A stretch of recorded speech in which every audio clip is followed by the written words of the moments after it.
son... Plein nord, entre les murailles et le château de la Marquise, l'antre du typographe. Philippe de Vogel, en salopette bleue, une barbe de caractère, manie le plomb comme une plume depuis plus de 30 ans.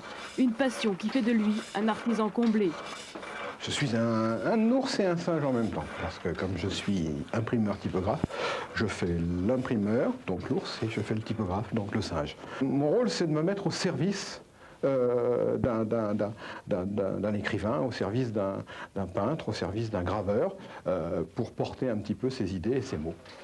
Papier verger, papier chiffon, tout convient à cet ancien ouvrier du livre de la presse parisienne, un milieu qu'il quitte en 1975 de peur d'étouffer. Philippe de Vogel renaît dans le sud, Montélimar, puis Grignan. Accompagné de ses machines, il devient un imprimeur de relief avec des caractères de plomb.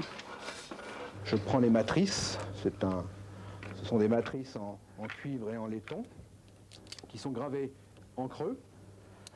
Une fois que toute cette composition est faite, puisque là je viens de composer, je sers mon composteur et je vais passer à l'opération qui est le clichage, c'est-à-dire la fonte du plomb sur l'œil de la matrice, ce qui va nous permettre d'obtenir une ligne de composition. Cette ligne va, elle, servir donc à imprimer le texte. Affamé, l'imprimeur s'est lancé dans le culturel. Déjà amoureux de Madame de Sévigné et de Baudelaire, il n'avait qu'une envie, publier des auteurs méconnus. Il figure dans sa revue littéraire Voix d'encre, une des réalisations de Colophon, son association, et le plaisir dans tout ça.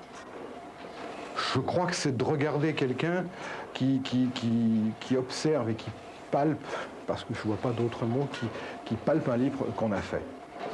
Glouton, de Vogel apprend aussi aux enfants la composition, l'imprimerie et la reliure. Aux habitants de Grignan, il aimerait transmettre sa passion de l'écrit. C'est pour cela qu'il se bat pour l'ouverture d'un atelier musée de la typographie.